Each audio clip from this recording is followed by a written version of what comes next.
Good afternoon, everyone. Wow, and then it gets quiet. But we're in the library, so we're going to talk.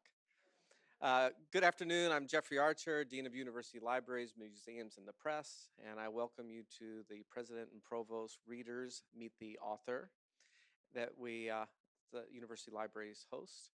Before we go any further, I will start with our land acknowledgement, and I do ask that not only do you listen to what we acknowledge at Baylor University, but listen to maybe something that you can contribute to in how we framed how we can engage with indigenous nations. We respectfully acknowledge that Baylor University in Waco and its original campus in Independence are on the land and territories originally occupied by indigenous peoples, including the Waco and Tawakoni of the Wichita and affiliated tribes, the Tonkawa, the Numanu, Comanche, Karankawa, and Lipanapanche. These indigenous peoples were dispossessed of and removed from their lands over centuries by European colonization and American expansionism. In recognition that these native nations are the original stewards of Baylor's campus location, the university strives to build sustainable relationships with sovereign nations and indigenous communities through educational offerings, partnerships, and community service. We'll now turn our program over to Dr. Nancy Brickhouse, our provost.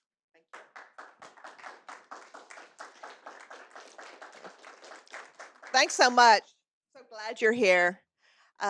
This is kind of one of the highlights of my semester is to come to a meeting with good friends from across the campus and hear about the scholarship that our faculty are doing. The Readers Meet the Author series was designed to highlight faculty work and to engage the community, the campus community, in conversations around that work. We focused on single-authored books, books that are of broad interest. And indeed, we do have broad interest. We have people from all across the institution here. And so I'm really excited to see what y'all have to say and contribute to the conversation about the book for the day. I will remind you that we will have Q&A at the end. So think about what questions you might have. And we do have online viewers as well. And we encourage you to put your questions in the Q&A section of Zoom. So our author today is Elisabeth Rain Kincaid. She is the director of Baylor's Institute for Faith and Learning. I guess she's been in that role for what, 2 years now? Just one? So I'll tell you a secret about Elisabeth. I mean, when she got here, it didn't feel like that much of a change. When she interviewed here, I left her interview thinking that she knew more Baylor people than I did. And she has continued to really mobilize those connections and that network in ways that I think have been very, very beneficial to Baylor after only 1 year, not 2. She's an associate professor of ethics, faith, and culture at the George W. Truett Theological Seminary and an affiliate professor of management in the Hankomer School of Business. Very broadly interdisciplinary, if you haven't already figured that out. She earned her JD from the University of Texas at Austin School of Law in 2005, and then in 2010 attended Perkins School of Theology at Southern Methodist University, where she earned a master's in theological studies. She moved to the University of Notre Dame, where she earned her PhD in theology in 2018, with her dissertation on Francisco Suárez that became the book under consideration for today. Prior to coming to Baylor last year, she served as the Legendre Solé Chair of Business Ethics and the Director of the Center for Ethics and Economic Justice at Loyola University of New Orleans, a Jesuit institution, by the way. I came here from a Jesuit institution as well, St. Louis University, and there's a charism about Jesuit universities that is often, that I found very inspiring, that I learned a great deal from during my time there. Her past academic positions include the Nashotah House Theological Seminary and the Aquinas Institute of Theology. She's currently a research fellow for the Center for Religion, Culture, and Democracy and serves on the board of directors for the Society of Christian Ethics. She's also been a pedagogy fellow at the Yale Center for Faith and Culture. Prior to entering the academy, she looks like she should be older than she is. As an attorney in private equity and as a campus minister for graduate students and faculty in Dallas, Texas. And she's a native of Dallas, Texas as well. And interviewing her today is Thomas Hibbs, who is the Newton Rayzor Sr Professor of Philosophy and Dean Emeritus of Baylor University. He attended the University of Dallas and holds a PhD from the University of Notre Dame as well. You have that in common. Authoring a dissertation in 1987 on the pedagogy of law and virtue in St. Thomas Aquinas' Summa Theology. He has served as a tutor at Thomas Aquinas College, professor and chair of the Department of Philosophy at Boston College, and, as we all know, the inaugural dean of Baylor's Honors College, the founding director of Baylor in Washington, D.C., and most recently served as a president of the University of Dallas before returning to Baylor. And I should say he was not only the founding director of Baylor in Washington, he continues to work with the Baylor in Washington program every summer, taking students there for some very impactful opportunities in the city as well as in the classroom. He has published 8 books, including Dialectic and Narrative in Aquinas in 2005, and his recent Theology of Creation, Ecology, Art, and the Laudato Si. He has also been published widely in academic journals and periodicals, and is called upon regularly to comment on art, film, and popular culture. In fact, he writes rather frequently for the Dallas Morning News and keeps Baylor actually in good light. He does a good job. He does a good job. He does a good job for us. I'm deeply appreciative too. So with that, I'm going to thank you all for being here, and I'm going to hand the mic off. You've got mics, so you're in good stead. Okay, the show is yours. Thank you. Thank you, Provost Brookhouse, Dean Archer. Thank you for arranging these regular events where faculty can come learn about the important work being done by their colleagues.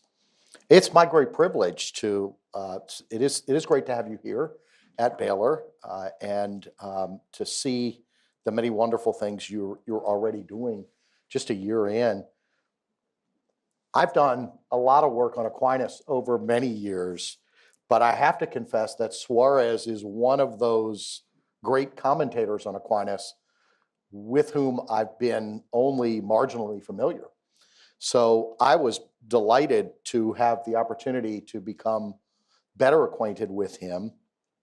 I was also really intrigued. There are lots of impressions of Suárez in the philosophical and theological tradition, some standard critiques, and you take up each of those. I don't know whether we'll get into those today, but it really is a marvelous introduction to the thought of this really monumental figure. And the book is also very timely about the role of the people, the role of custom in the formulation of law. But I thought before we get into anything of contemporary relevance from the book, you might start out just telling us who Francisco Suárez was, what was his historical context, and how, in some sense, did that shape his rearticulation of the tradition that he had inherited from figures like Aquinas and others in the Catholic tradition. Thank you, Todd. And thank you, Provost Brookhouse, for hosting this. So appreciative. And thank you, Dean Archer. I will say this is the 4th event in a row, 4 days in a row, that Dean Archer has helped host for the Institute for Faith and Learning. So appreciate all your work as well. So Suárez as a historical figure. Suárez lived in the late 1500s, early 1600s, and it's really, part of the reason I got intrigued by him is a very interesting background. He was born in Granada, Spain, relatively recently after the conquest of Granada by Los Reyes Católicos, Isabella and Ferdinand. And so he grew up in an incredibly multi-ethnic culture and a place where there was a great tradition of religious diversity that you wouldn't have seen across perhaps the rest of Europe. His family, and this actually was only discovered relatively recently in the last 20 years by a scholar at Boston College, Robert Merricks. His family were actually Jewish converts. They were originally in Toledo, and his grandparents had to flee. I actually can't remember, his grandmother or his great-grandmother was convicted of maintaining Jewish practices and actually was killed by the Inquisition. And so his family fled to Granada, which was a place, because it had been in the Moorish kingdom, that was much more welcoming and of religious diversity. So he has a higher awareness of this. He actually, if you go to Granada, you can still see his family's home. And he grew up next door to a family that were descendants of the Moorish rulers of Granada. So he actually got involved in a lawsuit on their behalf as an adult, arguing that they should maintain their nobility because of the significance of kind of Moorish nobility. So he was formed in this multi-religious, multi-ethnic context. He entered the Society of Jesus about age 12, which was pretty normal, then started his studies in philosophy. And this is probably apocryphal, but it's a great story. He did really badly. So we've got a lot of philosophy faculty in here, so you can tell this story to your students to encourage them. And he apparently went and asked the Blessed Virgin Mary to make him smarter and help him do better on tests. And within 2 years, he was serving as a tutor to the other students. So both very successful, apparently in some ways not a child prodigy. His uncle was also a Jesuit, was the first Jesuit cardinal, in fact, and the preacher to the papal household. So they had a long history. The Society of Jesus was very new at this point, but kind of historically had been involved as a family. I think his family of 7 kids. One of his other brothers actually entered the society and was on his way to be a missionary in China, and died in the Philippines. So had sort of an awareness of the transatlantic world as well. So he goes to school in Salamanca. He's trained in the great Thomistic tradition, his uncle was taught by the great Dominican theologian Domingo Soto. So he received that Thomistic tradition and ended up getting sent to Rome to teach at the Collegio Romano, the Jesuit school there, to train the novices.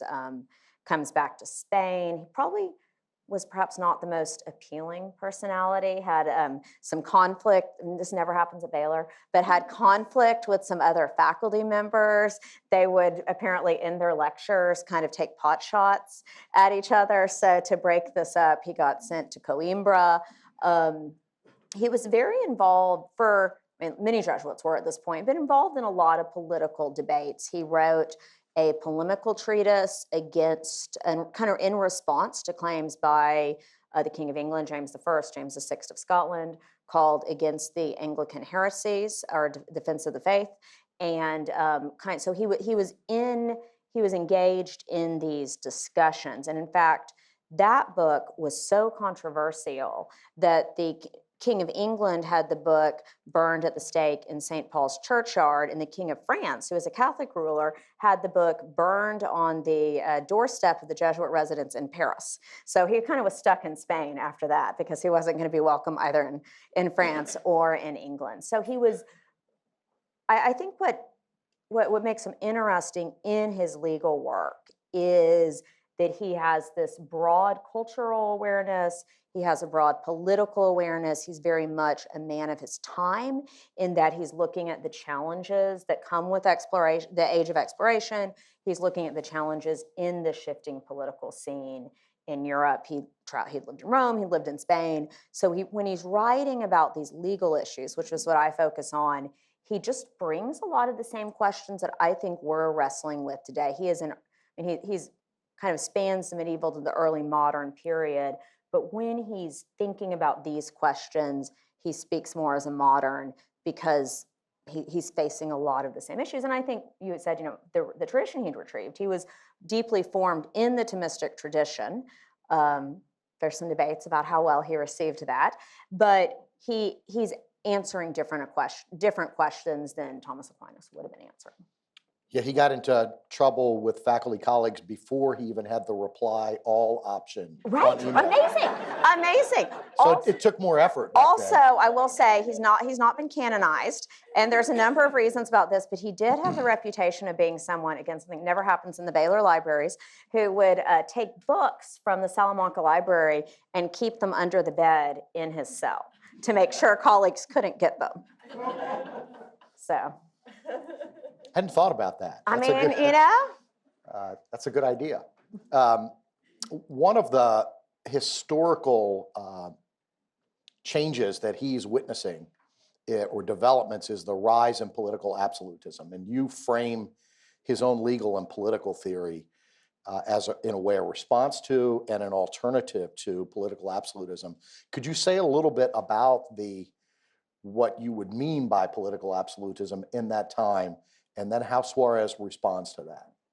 So, like I said, he's writing at the beginning of the modern era. And if you were to look at his medieval predecessors, you'd have kings, you'd have rulers, but there was a real limit in how much political authority someone could exert over a country, right? Like you have a feudal system, you had control of your knights, but no ruler would think, gosh, I can issue laws that control everything about my subjects. I mean, that just wasn't feasible in a medieval political context. And in the early modern period, with the rise of the modern bureaucratic nation state, what Suarez was aware of is that rulers were exerting much broader political authority, making much bigger claims about what a ruler was capable of doing.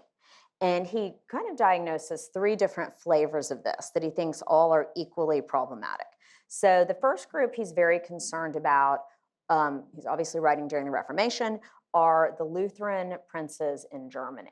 And my Truett colleagues and I can discuss if this is an accurate reading on Luther or not, but he thinks that what Luther's discussion about the freedom of the Christian has made it possible for civil rulers to say, well, law is only here to restrict sins, but law is going to restrict all sins. So this much broader vision of what law can accomplish. And of course, if you're a Christian, then you're not under the law. So he thinks that it gives some people the chance to say, well, the law doesn't apply to me. So he's concerned kind of either way, so particularly if you're a Christian ruler, the law doesn't apply to me. But law is going to be here to resist sins, as opposed to the traditional Thomistic knowledge that law is there to advance the common good and is issued in accordance with reason. So he's concerned about that.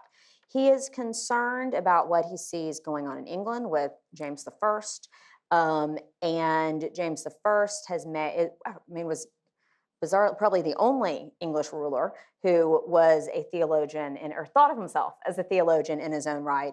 And James was writing, along with his court preacher Lancelot Andrewes, a lot of tracts, a lot of documents saying that when the book of Proverbs says, "Buy me kings reign," or in Romans 13, when it talks about the rulers, bearing the sword, that this means that a ruler has received an absolute share of God's authority. So as a citizen, you're not supposed to question what the ruler tells you. You're supposed to just receive what the ruler says as God's actual will, handed down directly to you. And therefore, a ruler like James, who set himself up as the head of the church, is capable of dictating doctrine, theology, every aspect of your mode of life, because it's God's authority. And the nice thing in a Baptist university is no one's going to like this idea.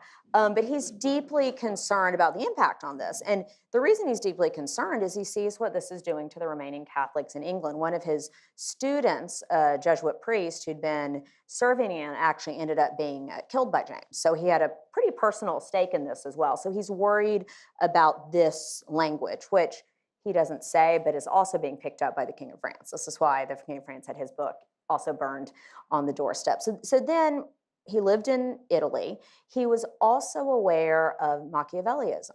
And he's clearly read Machiavelli. And he said, look, the Lutherans say laws here just to restrict sin. The Anglicans say that law is here and the king receives God's will, and Truett's Minutes and the Machiavellians just say power wins, and the ruler who has power can impose anything he wants to on the people. And this is obviously against the idea of law promoting a common good. So he's deeply concerned about these three different political trends that he identifies across Europe, and these are not trends that have gone away. We could still find a lot of people in different ways advancing these claims today. Good. You spend a lot of time in the book as you develop Suárez's legal and political theory, talking about custom. It's a very striking passage for those of us who, and anybody who's read or teaches Aquinas' treatise on law, where Aquinas makes the very blunt claim that custom has the force of law, it establishes law, it abolishes law. And that's on the surface, it's a bit of a counterintuitive notion that simply the way things are habitually being done rises to the level of the authority of a law. And yet you argue that this notion of custom it's really the way you articulate law from below. It arises out of custom.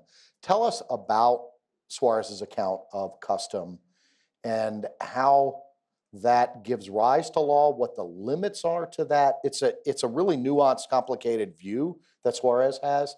So give us a taste of why he thinks custom is so important, and then how it gets developed, what its relation is to other sources of law, and we can go from there.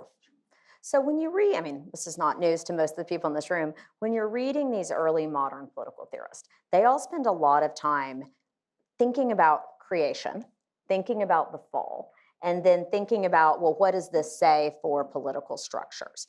And so Suárez, and I've been accused of reading Suárez as a proto-Lockean, which I don't think I do.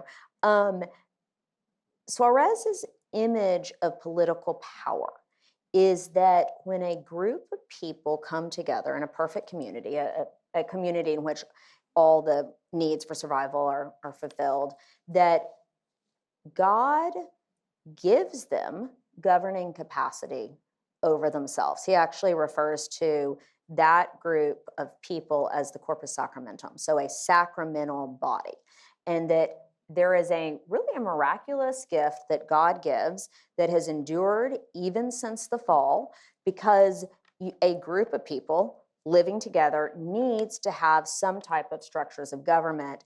And he said, God provides this for us. But of course, the question then becomes, well, they have this power from God.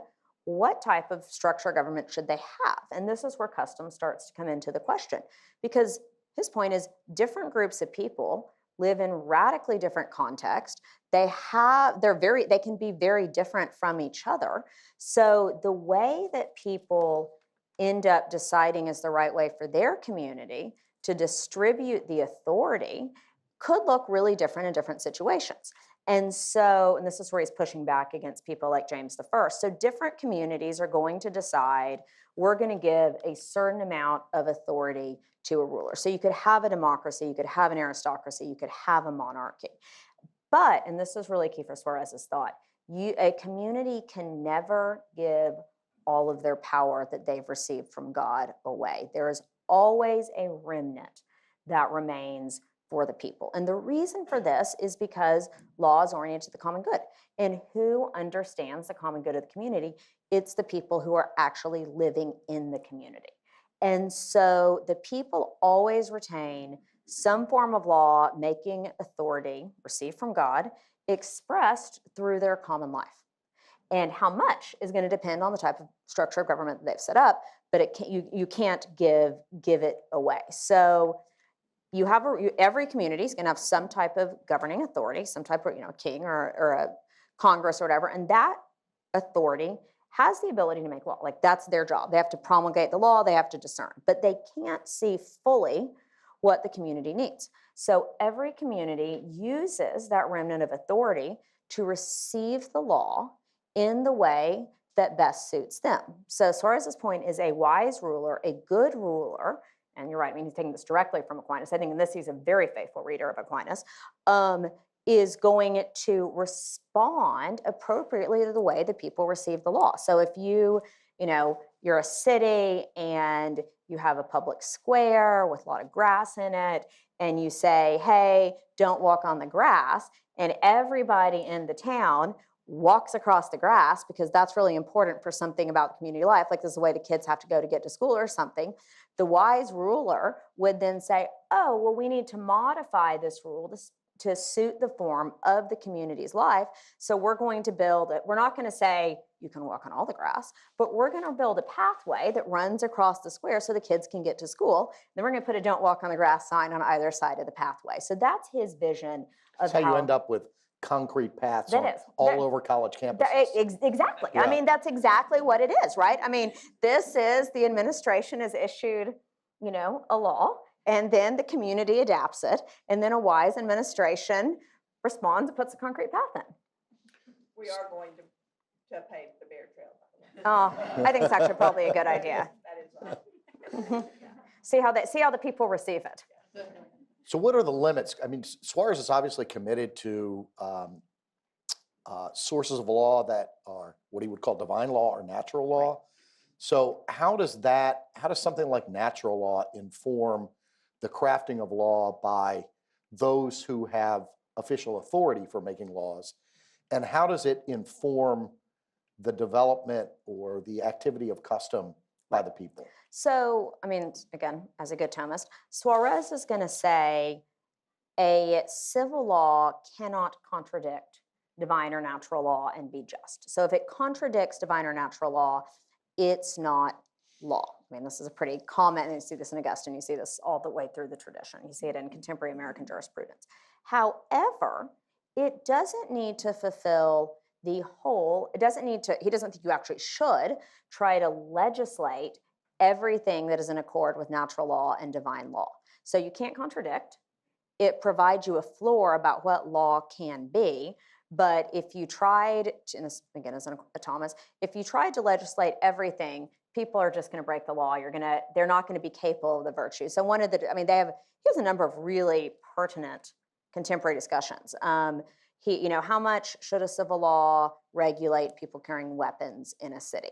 How much should a civil law regulate prostitution? How much should a civil law regulate people's obligation to serve in the military? So he would say, but it depends on the context that you live in. So I think those would be the floors, the natural law and divine law. You can't contradict it. Civil law is going to govern large areas of life that aren't kind of touched on in the natural law or the divine law. And here, this is actually, Brian Tierney refers to this as his theory of permissive natural law, that you might see the natural law adapted in some way. So the natural law, think of a good example. The natural law would point us towards modesty. What does modesty look like? What type of regulations are appropriate around modesty? And he would say a community could not regulate at all. A community could say, hey, here's appropriate dress up to a certain point. So developing the natural law precept in a way that is appropriate for that community. This is Aquinas' kind of three-tiered theory of the natural law that he develops and builds out. So that would be according to custom. One other question about the theory, and then we'll get into some historical analogs that you develop in the book. But Suárez is known, and this is how I've known him mainly, as a legal theorist, and that's how you present him. When we think about custom, in the history of political theory, you think about someone like Tocqueville writing about American institutions and the Constitution and law on the one hand, and then Tocqueville spends an awful lot of time on what he calls mores, or habits or customs, which is more the realm, it is the realm of custom, but it's also the realm of character development, of virtue. And we have this division in thinking historically about someone like Aquinas and other moral theories. Is it a rule-based theory, or is it a virtue-based, character-based theory?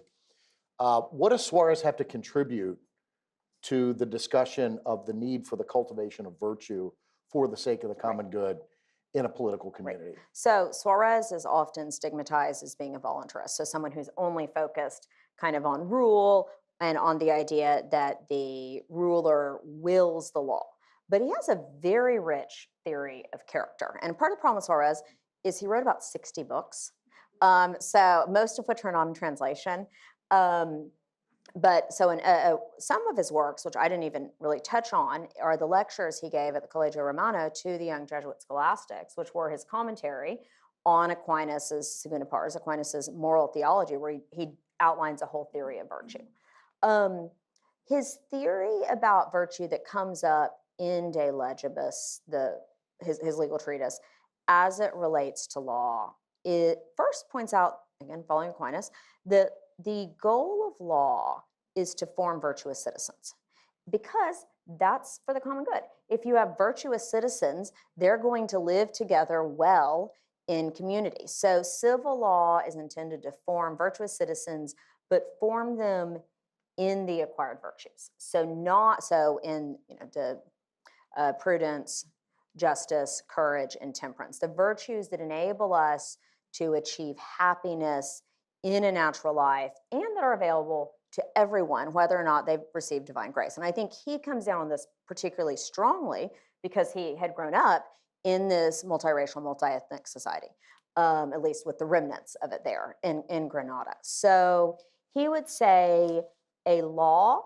forms the citizens in virtue, and he's very clear, acquired virtue, not the infused virtues, not the virtues that orient us towards salvation. Because this is what James I is doing. James I is saying, I've received God's authority. I am now going to tell you to live in such a way that's going to make it possible for you to get to heaven. And he's like, why would we entrust some civil, again, things we occasionally say today, why would we entrust some civil ruler with authority to tell me or the church how I can be saved? So it's a virtuous cycle actually for him. So the civil, this again, it's very much Thomas, civil laws form people in virtue. They help orient them to live a good life together. People who are living a good life together, who are virtuous, will receive those laws in a way that actually makes the laws better, that makes them more capable of forming more people in virtue. And so he sees law and virtue as inextricably linked. Because a good law will form people in virtue, and a virtuous citizen will make a law better. We started today with a statement about indigenous peoples. And Suarez is living at a time of global exploration. And there is a debate amongst Christians about how the church ought to regard the practices of indigenous peoples. What does Suarez have to contribute to this? And why is another figure like De las Casas so important for this discussion, and in a way for not just historically, but also for understanding the very practical implications of Suarez's theory? Oh, I think it's a great question. And so, so people who are not spending a lot of time in early modern theology. So De las Casas was a Dominican priest who really is a moral hero, and helped launch a campaign in Spain and in the New World, he's Bishop of Chiapas, to try to restrain the atrocities that the Spanish Empire was enacting on the Native American people. So was a kind of constant advocate, constant voice of truth on scriptural grounds. And so De las Casas was part of a group of friars who taught at the University of Salamanca, Francisco de Vitoria, Domingo Soto, who I mentioned, who really kind of generated this entire theory. Again, they were men of their own time. We would have some moral concerns with some things they said, but why Christians should not be perpetrating these atrocities on the Native Americans. And so Suarez was formed in that school. He was taught at the University of Salamanca in this tradition. Like I said, his uncle, Francisco de Toledo, the first Jesuit cardinal, was actually a student of Soto's, who Suarez followed his uncle in lecturing at the Collegio Romano. So he received this whole tradition of concern about what was happening to the Native people. And he talks about it a little bit in De Legibus, but I think what he's actually more concerned with is taking some of these ideas and translating it to the context in Europe. So he is, and actually, we talk about this in the book, but he has again, it would not be an idea of religious liberty that we would find perfectly satisfying, but he spends a lot of time talking about kind of Jews and Muslims and their religious protection of Jews and Muslims. And this is where this idea of the civil law can only regulate natural virtues comes in, because if you have a kingdom, which he contemplates, where you have lots of people from different religious traditions, he's very concerned about the ruler trying to impose, or I mean, even Christians, but Catholics and Protestants, the ruler trying to impose restrictions on these different groups. So he's trying to work out a theory as to how far civil law can go, drawing on the insights and the formation and kind of the understanding of the nature of the human person and the human community that he has received being formed in the School of Las Casas in Soto. Good. Is that an example of law from the bottom up or from below? You think the School of Salamanca? Yeah. I think absolutely. I mean, I hadn't thought about that. I actually hadn't thought about it in that way. I mean, the important thing, this was earlier, is that they actually got the laws changed. I mean, Vitoria and Soto did. I mean, they were able to get better laws passed in Spain that were going to restrain the atrocities in the New World. The problem is they couldn't actually execute them. So they weren't able, I mean, it was literally the Wild West in Texas, Mexico, South America, and the Spanish Empire. And so the king could pass these laws, and people would just go ahead and do whatever they want. I mean, to cite our colleague Malcolm Foley's book, greed is really powerful. And I think that they actually did, they were able to change the laws. And the political process, it was a political process that got in the way, not sort of this articulation of this is what law should be and this is what the gospel demands of someone like the King of Spain, who putting himself forward as a Christian king. Talk a little bit about some examples that are closer to home for us, both in time and in geography. You mentioned Dorothy Day and her work with the Catholic worker. You also compare Suarez's theory with the civil rights movement and civil disobedience. Could you talk a little bit about each of those contemporary, much more contemporary examples, and how Suarez's theory can help us think through what's going on in those movements and how he might actually contribute something to those? So I started out on this project kind of realizing that one of my questions is, when Christians talk about political change, it seems like we go two ways. Either we say political advocacy, I need to get my people in power so they'll make the right laws so the country can go the way I think it needs to. Or we say, gosh, the system is so broken, the only way we can engage with this is to step outside the law, outside the legal system, and engage in protest, civil disobedience to try to get these incredibly unjust laws changed, because we've been so disenfranchised by the system. And I think both of those are good things. But I felt like there's a lot more of life. Like, we're not all political. I mean, there's got to be a lot more of the Christian life, right? Like, we're not all political advocates.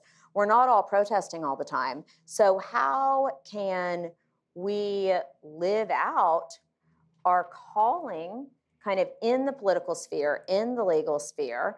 And are there other options? So that's what I got really interested in, this idea of how do communities change laws by the way they live together. And obviously this is, for someone who does a job like I do, I'm very interested in thinking about I do now, not when I was reading the book, but virtuous communities and how virtuous communities can change. And so, well, I think there's a lot of the same ideas. I mean, they're drawing on this Augustinian Thomistic tradition in the civil rights movement. Suarez he wouldn't have a concept of the civil rights movement or civil disobedience. He's envisioning kind of a third way of Christian engagement. I think this is where Dorothy Day and the Catholic worker movement comes in, and in such a powerful way, because in the Catholic worker movements, you do have communities of people who are living together, who are challenging the kind of status quo, but by the method of their lives. not by not necessarily by political advocacy or protest, but making a deep impact. And I mean, another group that actually I referenced that's a case study in one of my classes is very close to home. It's a group in San Antonio called COPS, which is a community organizing group, primarily Latino citizens who have been working since the 70s, probably even earlier, no, probably the 70s, to try to engage with the primarily Anglo establishment to work out improvements of laws that were disadvantaging or unjust to Latino citizens. Yeah, and that's actually a better example because as you develop it, there is an effort to reform and change laws. Right. Um, But they saw they had to sit down, kind of, how is this community? And most of it runs out of churches. I mean, it was churches coming together. Give the audience a couple examples of the things they were doing in COPS. I mean, gosh, now I've got to remember a lot. I mean, there was stuff around zoning or education or street repair. I mean, the little things, but the things that make a huge difference in how our society functions, how a community lives together. And once you get people talking about things like street repair or garbage pickup and thinking about ways to make life more just, you can move on to bigger questions as well. I mean, this is not unique to Suárez. This is kind of a standard community organizing technique, which I think very much is in line with Suárez's work. I mean, it also comes out of the same tradition, but the community can engage through their lives with these little problems, and that creates space to engage with bigger injustices. Yeah. Oh, wow. We have an opportunity for questions with our catch box. So if you would like to ask a question, please let me know and I'll get the box to you.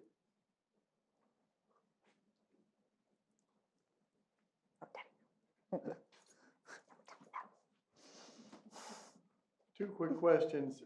Did the King of Spain also react against Suárez attacks on the divine right of kings? Not in the same way, but the Spanish monarch wasn't, it's a great question, Daddy, wasn't trying to promote, I mean, the way the Spanish Empire was set up, and Austria-Hungary was the same way later, is you had a lot more regional autonomy. So they weren't trying to create this bureaucratized, absolutist political structure the same way that you saw in France and England. So it wasn't as much a threat to him because, I mean, Suárez is Spanish and he's describing stuff that's more in alignment with Spanish culture. Okay, the other question, I may be anachronistic here, but the idea that in the Germanies that the religion of the prince is the religion of the people. Did Suárez speak to that? He doesn't explicitly, but I think that's what he's very worried about with Lutheranism. I think that's part of his critique on what he terms Lutheranism. And he actually is, I didn't find this, but Victor Salas, who's a very good Suárez scholar, thinks he's also reading Calvin and kind of responding to Calvin as well. But I think when he's talking about Lutheranism, that's exactly what he's thinking about, is this sort of totalizing imposition of religion. Todd. Question over here. Thank you both for stimulating discussion, and I'm very fascinated by the work. I know almost nothing about all the discussions you've been studying. I'm curious if there's anything in Suárez that would address, I think, maybe a slight philosophical worry that came to my mind as you're putting a lot of weight, or in his framework, on the common people and their customs. Mm-hmm. I think you're also acknowledging the role of the prince in governing the common people, particularly with respect to the formation of their character, and I suspect for education. It creates a certain kind of worry that the common people might have the opinions they do about matters of civil government because of the way they've been shaped by the prince. So there's a sort of dangerous circle in there that I can see the Machiavellian types, or for me, I go back to Thrasymachus for that kind of objection. Does he worry about this? Is he aware of it? He doesn't worry about it in those terms, but I think this is where his strong natural law emphasis comes in. I mean, he follows Aquinas in saying, look, we have a natural desire for happiness that is not completely destroyed by the fall. So we are oriented towards achieving at least some basic goods. And he doesn't think, and living a form of life that makes it possible to obtain. That's basically, I don't want to sound too much like John Finnis here. But so there's sort of, I don't think he's, I mean, he's by no means egalitarian, but I think he is hopeful that whatever is imposed upon people from above, there is going to be a sense of this is what is good, a sense of the common good, a sense of the community that can't be formed out of you. So the absolutist the Machiavellian can't erase that from the human soul. So I think that's a more positive theological anthropology. Daniel. Thank you so much. This was fascinating. You mentioned the sort of increase in missions, particularly attempts to get to China. So as a historian, Yeah, awesome. I feel obligated to follow up on that. In general, the Jesuit accounts of China are extremely positive about the role that the bureaucracy plays in creating a sort of just and rational society.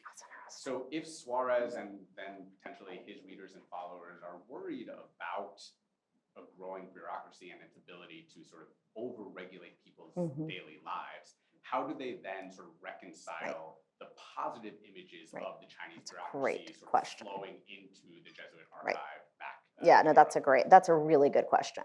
So Suarez never talks explicitly about China. I think it's just more of an, I mean, he's clearly thinking about it, like his brother's going there. So I would say, when I said kind of bureaucracy, he's not opposed to bureaucracy per se. What he is opposed to are rulers who kind of, using bureaucracy to absolutize and fully regulate their subjects' lives. So a good bureaucracy is really good because it can form people in virtue. A bureaucracy that a totalizing ruler is deploying to kind of erase custom and try to erase the sort of natural orientation and awareness of the common good is when he gets worried. So and I'd be curious what you've read, because I know you've done a lot of research in this area, is the assumption is the Chinese bureaucracy, particularly as it's informed by Confucianism, is in line with these acquired virtues. And I mean, the Jesuits are very, as are the Dominicans at this point, I mean, have a very high view of pagan virtue. And so you go to China and you're like, gosh, okay, we've gone from Aristotle and Cicero and now we've got Confucius. So I don't know if that's inaccurate, what you see from the Chinese side. Yeah, I mean, I've lost the mic, but yeah, absolutely. No, the early Jesuit commentators love this. Yeah, that'd be my gut. So if I could add just a follow-up question to the last two here. One of the ways that gets enshrined in the U.S. Constitution of responding to and limiting absolute political power is the sort of division of power and the distribution of spheres of power. It almost sounds like Suarez has something like this with the way in which the people can articulate law through custom. But one of the ways to respond to Dr. Burris's question would be to develop spheres and levels of authority as governments grow in scope and size that would allow for at least limited autonomy in local and intermediate level communities. Does Suarez have anything like that? I think that's 100% what he's thinking about. I mean, he's kind of a proto-subsidiarity guy. And one of the examples he loves, that he comes back to a lot, are women in religious life. So he'll say, if women in religious life, and he actually was very connected to Teresa of Avila. He met Teresa of Avila. He was a spiritual director for the Carmelites. So he actually knew women in religious life pretty well. So he said, if they have these practices and a bishop comes in and just tries to totally regulate them, to remove all the practices, that is a very foolish bishop. He should know better than to try to stand up to these holy women. And it won't work because the power of the community is going to respond to those rules. So I think, and then he's a Jesuit, so he has this very high view of the authority of the Pope. So the Pope, I mean, he would see it in the church as kind of operating authority regulation, operating on these different levels. And he assumes that gets translated over to the civil context as well. That's how people work. So he's not talking about subsidiarity, but I think he's articulating it. And I mean, if you look forward to Leo the 13th, and a lot of the folks who work on the beginning of Catholic social thought are all educated at the Collegio Romano. Leo the 13th's brother teaches in the Collegio Romano, and they're all formed in the Suárezian tradition. So this is in the background, I think, of a lot of this discussion. And I'll say, the Collegio Romano sounds really far away. I mean, we had the rector of the Angelicum, the kind of rival pontifical university, lecturing on the Baylor campus and playing a concert for the last 3 days. So it's not like this world doesn't this educational world and these traditions don't intersect with ours. Thank you. Fascinating discussion thus far. A question I have, you and I have talked about before, is how would Suárez see the more modern advocates of the idea of pure nature? Right. You talked about natural virtues and natural happiness. Right. Such that, the theological virtues are just kind of extrinsically put to the side. And it's one thing in a society like 16th century, 17th century Spain, where you can kind of assume that those theological virtues are there, forming the natural virtues. Right. What about in a 21st century society like ours? How does that operate there? That's a great question. I'll say Barry is the only person in this room who sat through 2 talks on this book, I think. So thank you for coming back.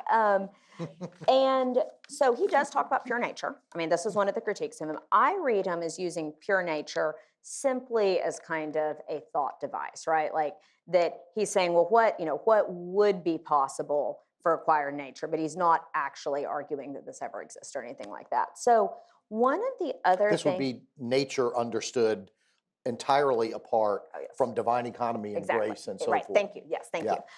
So I'll look at Chris Richmond as I say this. I mean, his other Lutheran critique that he's deeply worried about is he thinks that when Luther does away with the evangelical councils and says, Christians, there's not kind of so in the traditional Catholic moral tradition, there is a sense that the evangelical councils are kind of something you aim at, but they don't apply in a morally obligating way to all people. That Luther has made it very difficult for people to think in terms of counsel and precept at all. So he would say a good ruler will come up with counsels that orient people to the infused virtues. So you might think about, one of the things he talks about a lot is church attendance. And this actually comes up on the religious freedom issue too. So he would say a ruler might decide that he's going to incentivize everybody to say mass, but he can only do this in a way that doesn't actually incur a real penalty. So you might have a very minimum fine for people who don't attend mass, and it had to be applied to everyone. It couldn't just be applied to people who weren't Catholic. And so that would for his mind, that would be basically a counsel that orients people to the infused virtues, but isn't regulating it, because he's very concerned with a civil ruler saying, because the infused virtues are gifts, are graces from God. If you are trying to regulate the infused virtues, the civil ruler is demanding something that's going to be impossible for some people who haven't received God's grace. So then the law is not able to be performed and isn't avowable. So he thinks that a wise ruler will create the conditions that orient people to better receive the infused virtues, but can never mandate them in a way that that carries a penalty or a cost. So I think he would say a wise ruler today might think about what type of structure, or are we building structures that perhaps point people towards a relationship with God, but once a ruler starts trying to regulate that, they basically are issuing laws that have no binding authority anymore.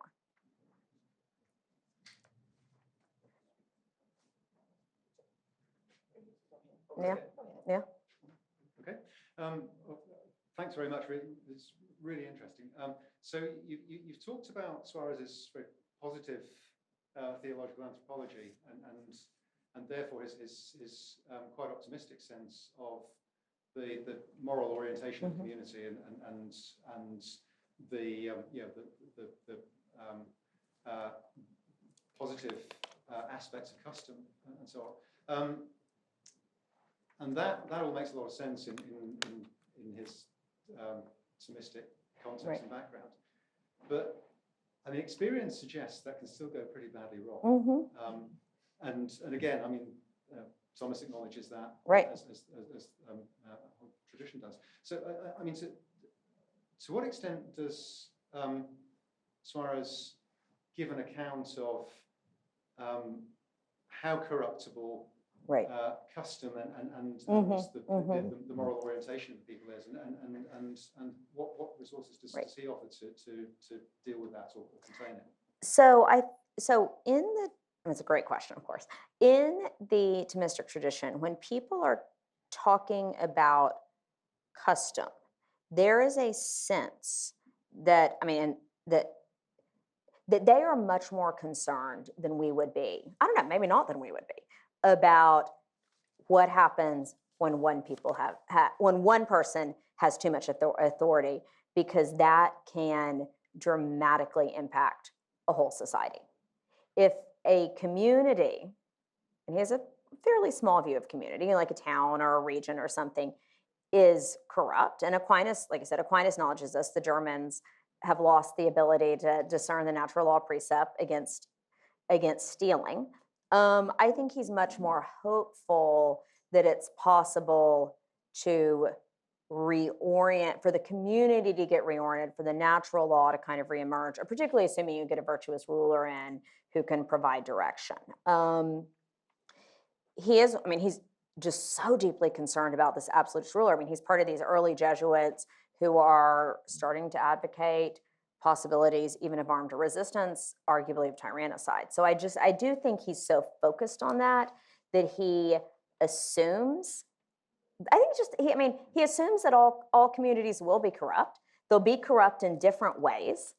And the most hopeful thing is to say, well, maybe the community's perception is shift, virtuous ruler, contact with other communities, kind of a growing awareness. I mean, this goes back to Tom's question about De las Casas, right? Like, what happens to the Salamancans is that they see, De las Casas, Montesino, that they see the atrocities and they become a community that's aware of them. And I think he's more hopeful that a community can be kind of reformed that way than he is that perhaps an absolutist ruler can be reformed that way. So he doesn't answer it all, but that's where he kind of comes down. I am going to punt on my last question because we are already out of time. So please, thank you. Thank you. For joining me.